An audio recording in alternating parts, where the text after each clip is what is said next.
Hello, comment ça va? Je vais pas trop m'attarder, hein, du coup vous l'avez vu dans le titre, je vous avais sollicité sur... Oui, c'est des lunettes, hein, c'est pas des vraies. Je sais pas si je les avais déjà portées, je crois pas. Si peut-être, je sais plus. Bref.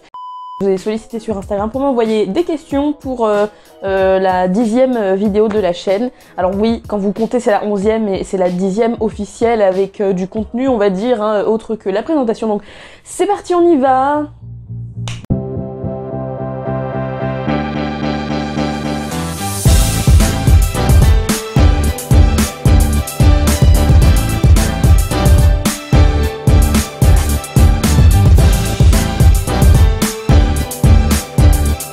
On commence direct avec la première question. D'où est venu le besoin de parler de la cause LGBTQ+. J'avais expliqué dans une vidéo, j'ai vu un mouvement sur Twitter, une vague d'homophobie quand il y a eu la sortie donc de Disney+. Et surtout j'avais vu, Chili, on le voit pas, il y a mon chien, mais le voir, voilà, c'est mon chien. Vidéo que j'ai vue, alors je vais essayer de vous la retrouver, c'est un youtubeur, son nom en tête, mais qui était interviewé par quelqu'un qui lui disait mais comment t'expliques qu'il n'y ait pas vraiment de youtubeurs ou de youtubeuses qui se disent ouvertement LGBT, de la communauté LGBT en France, sur le YouTube francophone. Et je me suis dit pourquoi ne pas proposer ton propre contenu, et comme vous le savez il y a eu le confinement, et du coup je me suis dit pourquoi pas, et surtout le plus possible ce que je veux faire c'est éviter de refaire des vidéos qui sont déjà présentes sur YouTube. Là je parle pour des sujets autour de la communauté LGBT, parce que même si c'est des vidéos qui datent d'il y a 2 ans, hein, et notamment j'encourage les filles, on le fait encore mais il faut continuer à le faire, à encourager les filles à venir sur YouTube vraiment, parce que faut pas avoir peur, faut se lancer, si tu sens que t'as un truc dont t'as envie de parler, que ça pourrait être intéressant, ce genre de choses, allez-y quoi, voilà. Tu t'es déjà posé des questions sur ton identité de genre? Alors non. Non, je suis toujours identifiée comme femme, et voilà, je me sens bien comme ça, j'ai rien d'autre à dire, je me sens bien en tant que femme, et j'espère que toi derrière ton écran tu te sens bien avec soit ton genre avec lequel tu es né ou le genre par lequel tu t'identifies. À quand la soirée saucisse? Bah bientôt, hein, voilà, on va essayer de se caler ça là, un petit barbecue, voilà.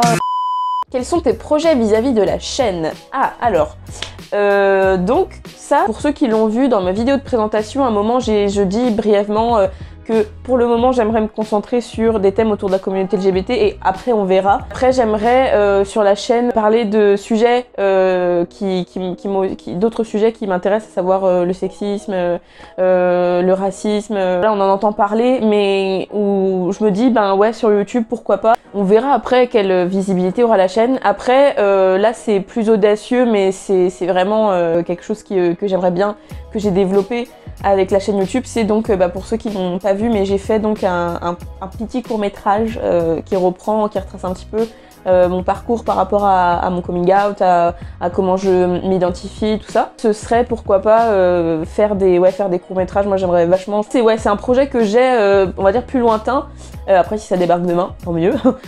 Ce serait vraiment le gros plus, c'est de pouvoir faire, je sais pas, une web-série, faire des courts-métrages sur des thèmes, j'ai déjà une idée de courts-métrages. Bon après voilà, il y a eu le confinement, et voilà, j'aimerais bien. Donc un jour peut-être, si je vous dis, je fais passer des castings.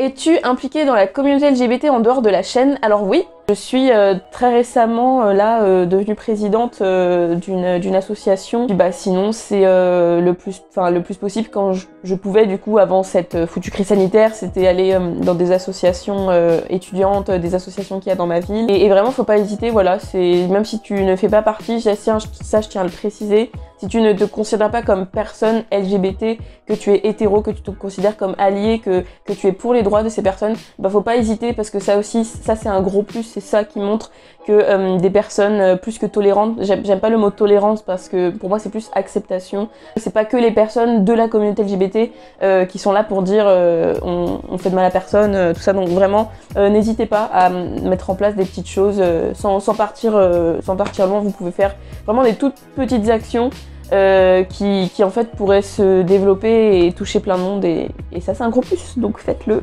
As-tu des suggestions de films ou séries avec une bonne représentation LGBT? Alors oui, j'en ai. Je vais pas vous les nommer là parce que du coup j'ai pris les questions, j'ai pas préparé, mais du coup je vous les mets. Tiens, je sais quoi, je vous affiche Plusieurs. Je vous mets des affiches là, des trucs là sur l'écran, j'en ai un peu partout. C'est pas une question, mais j'ai trop aimé le gilet rainbow que tu avais la dernière fois. Oh. Merci, je l'aime aussi. Est-ce que ça a été dur de faire ton coming out? Le faire, non. Alors je vous avoue, j'avais quand même... Alors c'est vraiment débile, hein. J'avais quand même un stress parce que je l'ai dit à des membres de ma famille où je savais très bien qu'ils allaient bien réagir. Et je l'ai pas encore dit à certains membres de ma famille où j'ai aucune idée de leur réaction. C'est bizarre parce que avant de subir une remarque homophobe, enfin pour le coup c'était lesbophobe, il y a que à partir de ce moment-là où je me suis dit je vais peut-être devoir le cacher en fait, c'est ça le truc. Et en fait ben j'avais pas la notion de coming out avant quand j'étais au collège parce que c'était tellement normal pour mes potes. Enfin c'est pour ça que ça a été particulier parce que tu le dis, tu l'assumes, mais qu'est-ce qui se passe après du coup? Qu'est-ce qui va, voilà, parce que du coup je me suis dit ben voilà, ça y est, tu l'assumes, si un jour tu rencontres une meuf, bah tu vas vouloir, enfin moi je sais, je vais vouloir la présenter à ma famille, mes amis, tout ça, et c'est plus ça en fait, c'est plus l'après qui a été dur pour revenir à la question, parce que du coup de se dire que bah voilà, ça y est, tu l'assumes, bah maintenant faut, enfin t'as rien à prouver. Enfin, ce que je veux dire c'est qu'après quand t'as fait ton coming out, t'as rien à prouver, hein. Vraiment je fais bien gaffe là-dessus, mais moi là personnellement, ce qui a été dur c'est de me dire, ok tu l'as fait, tu savais que ça se passerait bien, mais c'est plus après les personnes, les regards des gens, où des fois, bah ouais, je me pose la question, est-ce que, enfin, comment ça va se passer le jour où là, je vais me balader main dans la main avec une fille dans la rue, enfin, c'est plus ça qui va être dur du coup, je pense. Est-ce que tu as déjà participé à une Pride? Alors oui et non. Alors j'ai pas participé à une marche des fiertés annuelle qu'il y a notamment vers mai-juin là, mais je dis oui et non parce que quand je suis allée voir Hayley Kiyoko à Paris, c'était comme une Pride, c'était juste fou.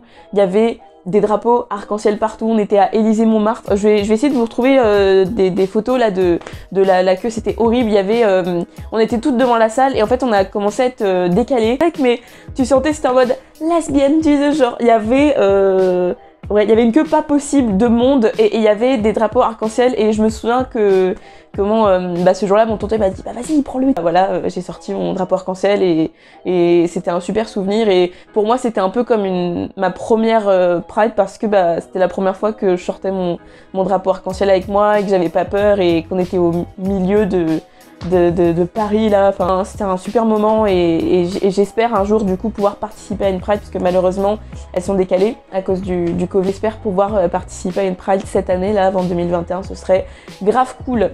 Est-ce que c'est plus dur d'aborder les gens quand t'es gay, bi, lesbienne, etc. par peur que la personne soit hétéro et te recale? En vrai, c'est dur d'aborder les gens quand il y a quelqu'un qui te plaît.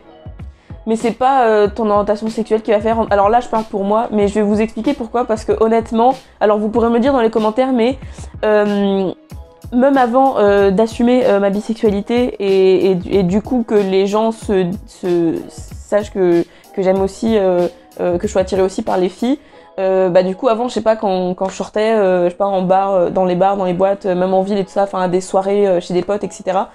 Bah si t'as quelqu'un, si je repérais un mec qui me plaisait tout au long de la soirée, c'était tout aussi dur d'aller l'aborder, tu vois. Enfin c'est pas une question de ton orientation. Alors après là, la fin de la question c'est que la personne, bah ouais, si la personne est hétéro, mais j'ai envie de dire les gens, si t'es une meuf et que tu vas voir un mec et que le mec est gay, et c'est marrant tu vois que, enfin je pense que les personnes se posent moins la question, alors peut-être après je sais pas, mais que par exemple une meuf hétéro aille voir un mec et plus peur de se faire recal en mode ben soit il est pas intéressé, soit il a une meuf, que de se dire bah, peut-être il est gay, tu vois. Et à l'inverse, un mec qui irait voir une meuf et qui aurait peur de se dire oh, mais peut-être qu'elle est lesbienne ou qu'elle est bi ou je sais pas, enfin.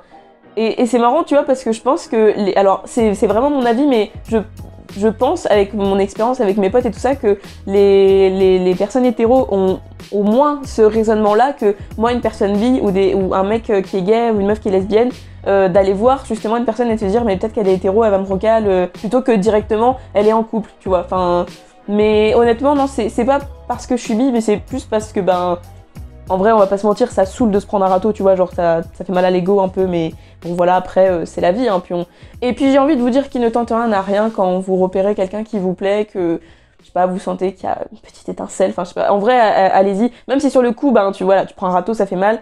Après bon, si c'est une personne que vous risquez de recroiser tous les jours, ouais, calculez peut-être un petit peu votre coût avant, mais en soi, en vrai, enfin, je sais quoi, vas-y, quoi. Enfin, tu sais pas, en fait, parce que si t'y vas pas, bah, tu sauras pas. Donc, tu sauras jamais, et ça se trouve, pendant un mois, tu vas te poser des questions, et ça va te bouffer que si t'y vas, et bah, ça passe pas, bon, bah, voilà, ça passe pas. Mais si ça passe, mais...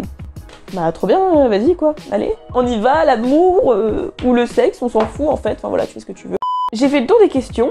J'espère que cette vidéo t'a plu. Merci pour les questions. Et puis, bah, voilà. Et puis je vous dis à dimanche prochain. Voilà, passez un bon week-end. Le soleil brille, le temps est beau, le ciel est bleu. J'ai 2 amis qui... J'aime pas cette chanson. Ma soeur, elle écoute tout le temps, je supporte pas cette chanson. Voilà. Bon allez, voilà. Bon dimanche, tout ça, tout ça. J'ai pas envie de partir, je suis bien avec vous là, voilà. Non mais allez, faut y aller. Quand faut y aller, faut y aller. Allez, salut, hein. Bon dimanche, tout ça, bonne continuation. Allez, salut. Salut. Je m'en vais, hein, ça sert à rien de rester. Mais vraiment, hein. Allez, je m'en vais. Salut!